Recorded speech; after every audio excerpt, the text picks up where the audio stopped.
কিন্তু সেইখিনি কষ্ট কৰিলোঁ আৰম্ভণিৰ পৰা এতিয়ালৈকে হাই ছেকেণ্ডেৰী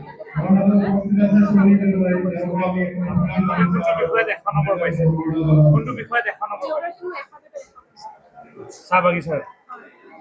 পৰৱৰ্তী সময়ত কি লক্ষ্য উদ্দেশ্য এতিয়া বৰ্তমান মই এতিয়া মই তাৰ কাৰণে মই কৰি আছোঁ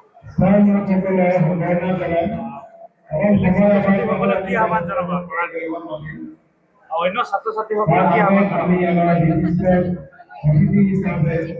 নিজৰ কাম ভালকে কৰক ৰেগুলাৰলি কৰক যি কাম কৰি আছে ভালকে কৰক টিচাৰ্ছক সন্মান কৰক টিচাৰ্ছে যিমতে গাইড কৰিছে সেইমতে কৰি যাওক নিজৰ মাক দেউতাকৰ কথা শুনক নিজৰ মানে টিচাৰ্ছ পেৰেণ্টছ তেওঁলোকে আমাৰ বেষ্ট ফ্ৰেণ্ড হয় পেৰেণ্টছ আৰু টিচাৰ্ছতকৈ বেষ্ট ফ্ৰেণ্ড আমি বিচাৰিবলৈ নাপাওঁ স্পেচিয়েলি ঘৰৰ এনভাইৰনমেণ্টটো যেনেকেই থাকক নিজৰ কামখিনি যদি ভালকৈ কৰি যাওঁ চব বস্তু ভৱিষ্যত পৰিকল্পনা কি তুমি কেনেধৰণে আগবাঢ়িবা মই এতিয়া বৰ্তমান নিটৰ কাৰণে প্ৰিপেয়াৰ কৰি আছোঁ কি কৰিবা নিটৰ কাৰণে প্ৰিপেয়াৰ কৰি আছোঁ খুবেই ধুনীয়া অনুভৱ আৰু পোনপ্ৰথমতে মোৰ শিক্ষক শিক্ষয়িত্ৰীসকলক আৰু মোৰ মা দেউতা বিশেষকৈ মোৰ ঘৰৰ মানুহখিনি পেহী দুজনী আৰু মোৰ প্ৰিয় জেঠাই আৰু মামাহঁতক সকলোৱে যিমান মোক ছাপোৰ্ট কৰিছে মই বহুত সুখী তেওঁলোকে মোক অনুপ্ৰেৰণা দিয়াৰ কাৰণে মই আজি ইমানখিনি সফলতা লাভ কৰিব পাৰিছোঁ মই 92.8%।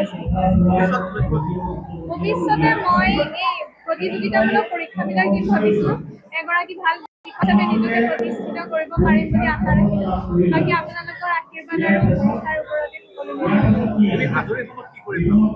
আজৰি সময়ত মই ডান্স কৰোঁ আৰু মই ছবি আঁকিও ভালেই পাওঁ কিন্তু এতিয়া সেইটো বৰ্তমান ইমান ৰাপ নাই কিন্তু মই ডান্স কৰোঁ তেওঁলোকক মই চেষ্টা কৰিবলৈ দিম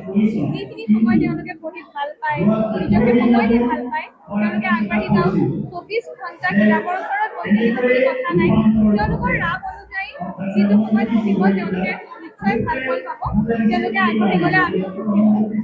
80.2% পাইছোঁ কি ক'বা মই এতিয়া ফিউচাৰত LLB কৰিম DLLB